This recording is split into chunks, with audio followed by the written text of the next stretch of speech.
Սիրելի դերկաներ, հարգելի հյուրեր, տիկնակ եւ պարոնայք։ Այսօր անվտանգային հարցերով միջազգային այս համաժողովը տեղի ունենում ոչ պատահական վայրում։ 2022 թվականից երբեմնի ամենահանգիստ անվտանգ տուրիստական կենտրոն հանդիսացող Ջերմուկ քաղաքը վերածվել է սահմանագծի։ Եվ ցավոք մեր սուվերեն տարածքների խախտումներ են տեղի ունեցել ոչ միայն այստեղ, այլ նաև Սյունիքում, Գեղարքունիքում, Տավուշում, Արարատում։ Հակառակորդը չի սահմանափակվել Արցախով։ Ավելին, Արցախից հետո նրա նկրտումներն ավելի ագրեսիվ են դառնում, ինչի հետևանքով ունեցանք Ջերմուկի, Իշխանասարի, Սոտքի ներքին հանդի դեպքերը։ Հայաստանի սահմանները երբեք այսքան փոքր չեն եղել։ Մենք երբեք այսքան փոքր քարտեզ չենք ունեցել, եւ այս գիտակցումը մեզ բոլորիս հանգիստ չի տալիս, բայց դժվար ժամանակները մեզ ստիպում են լինել ավելի խելացի, ավելի ճկուն, ավելի ուժեղ եւ միասնական։ Ես մեկ հարց ունեմ այսօրվա իշխանություններին. որտեղից ձեզ այսքան ատելություն սեփական ժողովրդի նկատմամբ, սեփական ազգային արժեքների նկատմամբ։ Ես ձեզ հավաստիացնում եմ, ատելությամբ եւ պառակտումներով ոչինչի չեք հասնելու։ Դարեր շարունակ հայերին փորձել են բաժանել, մասնատել, բայց հայը իր մեջ ուժ է գտել միավորվելու եւ հաղթանակ կերտելու։ Վառ ապացույցը Արցախյան ազատամարտը եւ Սարդարապատը։ Սարդարապատի ճակատամարտը մեր միասնության խորհրդանիշն է,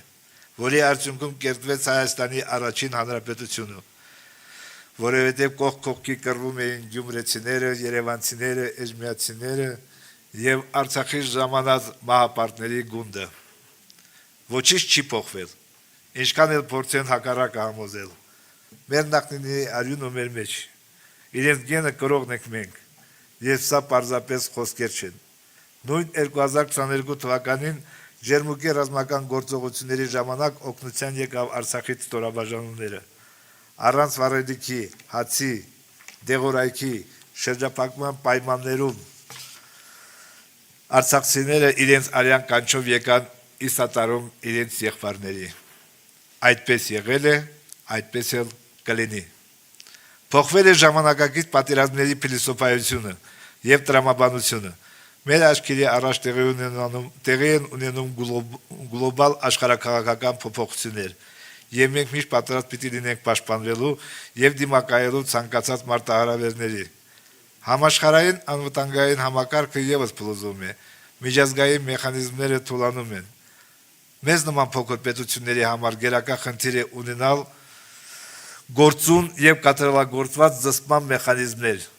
Միջազգային համագործակցությունը դաշնակիցների հետ հարաբերությունների ընդլայնումը եւ խորացումը ի նպաստ կարող է լինել անվտանգային համակարգի ամրապնդմանը։ Այսօր կնքված այս հուշագրերը մեր ուժեղ խաղաղության առաջին քայլերն են դեր։ Մենք ընդլայնելու ենք մեր համագործության շրջանակները։ Հայաստանին պետք է նոր եւ ուժեղ առաջնորդ։ Եվ ես հավատում եմ հաջորդ վարչապետ Սամվել Կարապետյանին։ Ես լավ գիտեմ խաղաղության գինը եւ գիտեմ, թե ինչպես ապահովել կայուն, երկարաժամկետ եւ ուժեղ խաղաղություն։ Շնորհակալություն։